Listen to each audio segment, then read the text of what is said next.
Hi, I'm Tamara Henslick, registered dietitian with Regional Health Cardiovascular Services. Hi, and I'm Julie Smorgowitz from Someone's in the Kitchen. Today we will be preparing a heart-healthy Mediterranean-inspired meal. Research consistently suggests that those who follow a Mediterranean diet, one that emphasizes vegetables and fruits, whole grains, fish, nuts, beans, and healthy fats, they not only weigh less, but they also have a reduced risk for cancer, diabetes, and cardiovascular disease. So tonight we have, again, as Tamara mentioned, a Mediterranean-inspired menu. So that's one that's really focused on fresh fruits and vegetables and grains, lean protein, and those with unsaturated rather than saturated fats, but also some things that still have a fair amount of fat in them. I think in order for you to feel full, fat is really one of those things that stays with you. So if you have some healthy fats in your diet, I think you'll find that you feel more full for longer. So in our stock pot, we're going to saute our mushrooms and then also our shallots. And then in this stock pot, we have our stock going. So what we'll be doing is ladling this into the risotto as we go. We want to make sure that it's warm, so then it helps speed up that cooking process too. And so what I like to do with the mushrooms, and they're really pretty simple. If you have some that have a little bit of dirt on them, you can just use a paper towel or a towel and brush that away. You don't want to wash them because they're really absorbent and they'll retain a lot of water, increases the cooking time, harder for them to brown for you then too. And also a way to look for a fresh mushroom is to look for one where the gills are closed. So that's really going to be an ideal time to eat it. Is that true of all mushrooms, that you don't want to wash them? It is, yep, because they act like a sponge. And that's one of the good things about them when you're cooking, because they're going to absorb other flavors and enhance their taste. But if you put water on them, they really turn soggy. So you're going to change the texture, and then you'll also end up adding all of that water into the mix. So we'll let those go for a little bit. I also really like using good pots and pans when you're cooking. So something that's heavy bottomed, something that retains the heat. It reduces burning. It makes cooking a lot faster and a lot easier too. Oh, and also I would cook these uncovered. So any of the moisture, we want to go ahead and let that escape again, so that they're not soggy. And then one of the things that we're putting into our risotto at the end are just some sliced almonds. And so nuts are one of those things where the flavor's really enhanced by toasting it. And you can toast them a couple of ways. You can put them on a sheet pan and put them in the oven at, say, 350 degrees for 5 to 8 minutes, or you can just do it in a saute pan on the cooktop too. But it really helps to bring out some nice rich flavor on them. Another addition to when we're toasting nuts in general, even seeds also, we think we want to flavor something, so we want to add salt. And we tend to just say, hey, this needs a little something, I need to add salt. But we're adding flavor when we toast our almonds, if we do any kind of sesame seeds or what have you, but tonight we're doing our almonds. When you're toasting those, you're adding flavor, and then you might not even need that salt shaker. And we do want to find ways to reduce added sodium into our eating. The other thing too, as a way to reduce the amount of sodium in what you're eating, is to use salt as you're cooking. And so that helps the salt to permeate into the ingredients. It spreads out, and you can use far less and have things taste even more salty. So it's a great way to reduce the amount of sodium that you need. And the same thing with pepper and other things as well. And so these mushrooms are just about where we'd like them. So I'm going to go ahead and then just take these out of the pan and then put our second batch in. The other thing I wanted to mention too with the farro, I've put this in warm water to soak. So it's kind of like rice or other grains. If they've got some water on them ahead of time, it'll actually start to activate the softening cooking process. So it'll reduce the amount of time that it'll take us to cook it once we have it in the pan too. So that helps to save some time. Then the other things that are going to go in this, once our shallots are a little bit translucent and they're almost at that point, we're going to add some chopped garlic. Garlic is another great thing as far as adding flavor to your cooking. And then we also have just a little bit of Parmesan cheese. So again, a little bit of saturated fat here, but just a small enough amount to still give us some tang and some flavor. And then we have some parsley, and then also some fresh asparagus, and then these are just cut into 1 inch or so pieces. And if you like your asparagus softer, you might want to microwave it or steam it a little bit, but we'll put this in towards the end. We'll add some more stock, and it'll just get it to kind of a tender, crisp point. So lots of good vegetables in this too. We're having this dish that's farro, which is a whole grain. If we just eat that by itself and just that, the amount can be a pretty concentrated amount of carbohydrate.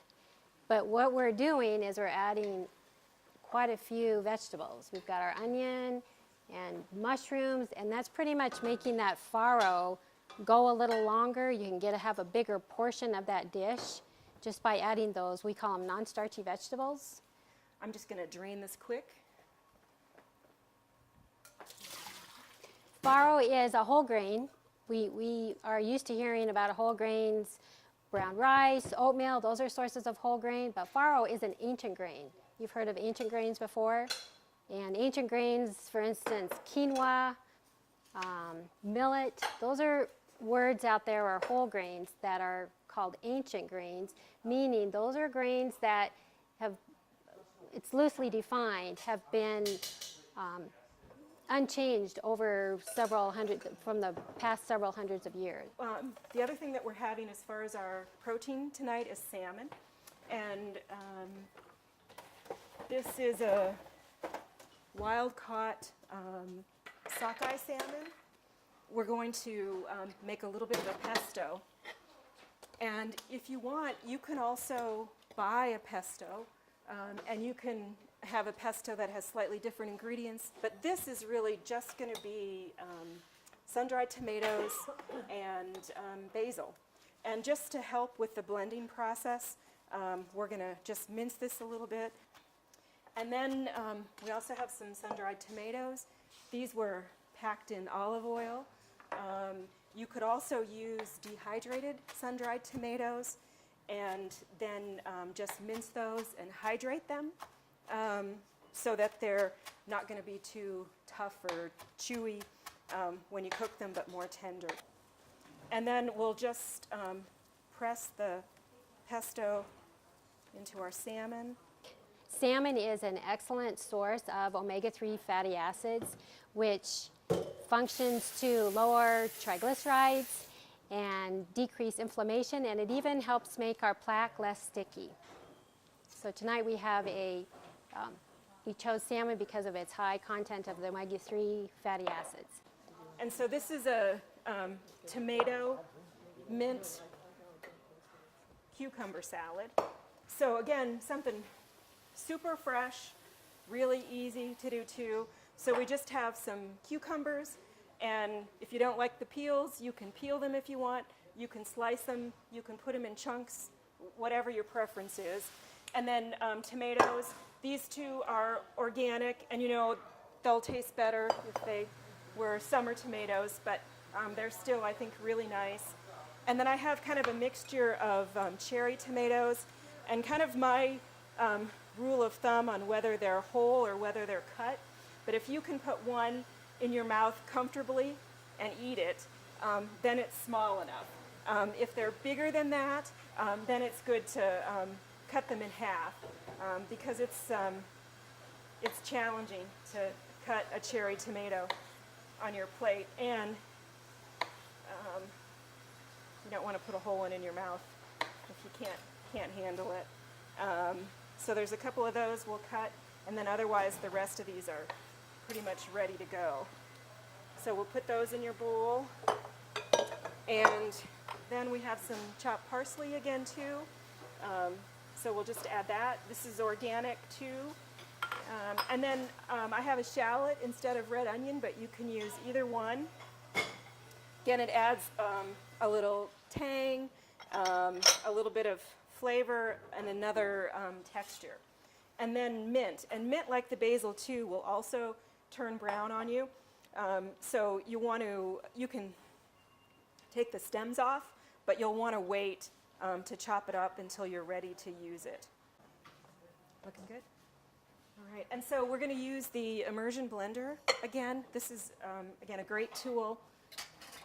This helps to emulsify your dressings so that the oil and the lemon juice or the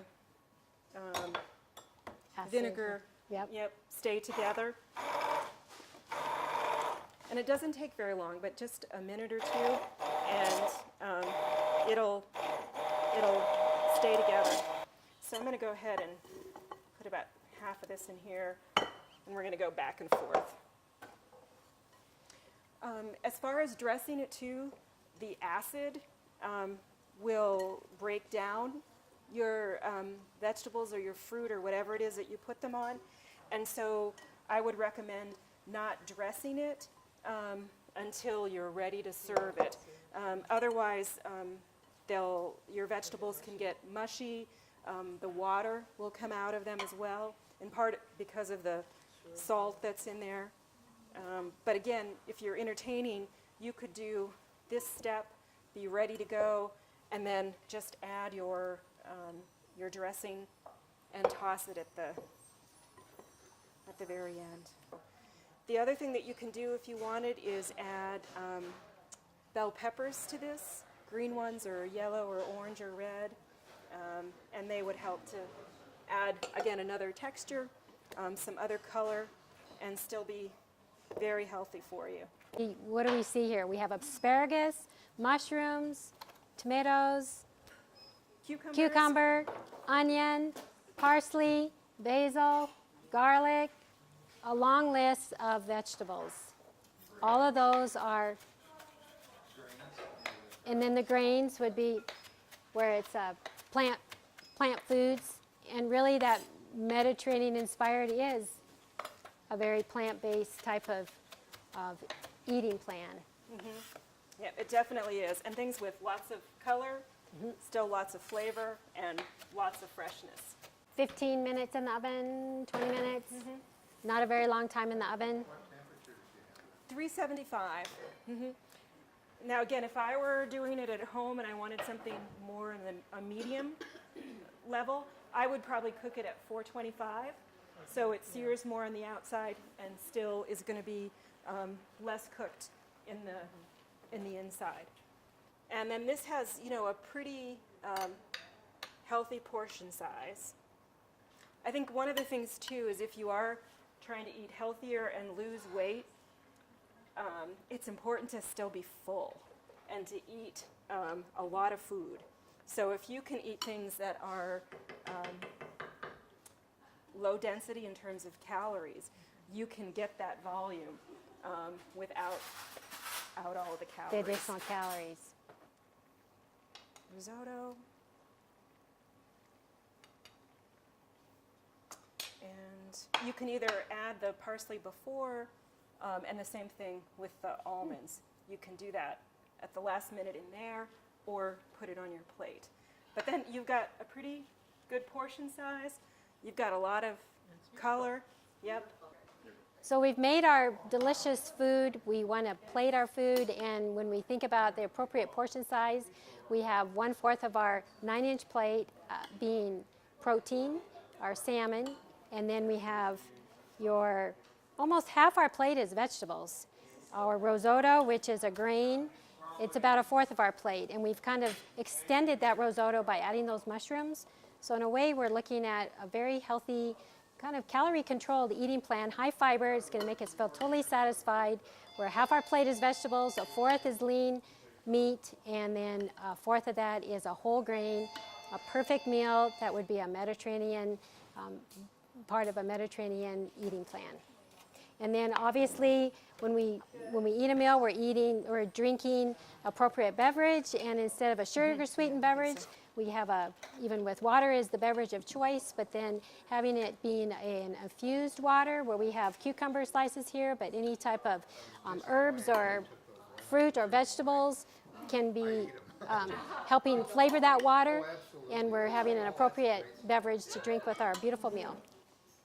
A typical Mediterranean meal, they end with fruit for dessert, and here we have nuts and fruit. It gives us a feeling of sweetness for the end of our meal, but not that heavy laden sugar and trans fats that would be typical in a Western eating plan.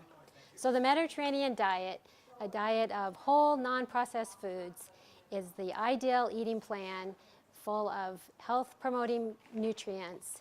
It's the ideal plan for a healthy weight and for long-term heart health.